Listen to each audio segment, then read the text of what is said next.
College life has been a roller coaster ride.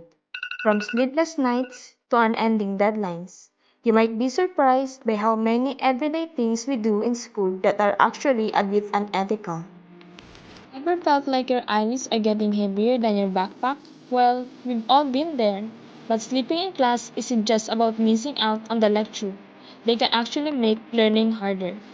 Secretly working on something else during class discussion, you're not just missing out on learning, you're jeopardizing your future success. It's not just about grades. It's about integrity. It's about building your own character. It's about creating a fair and respectful learning environment for everyone. Ethics is the everyday decisions that build trust, strengthen communities, and make life better for everyone.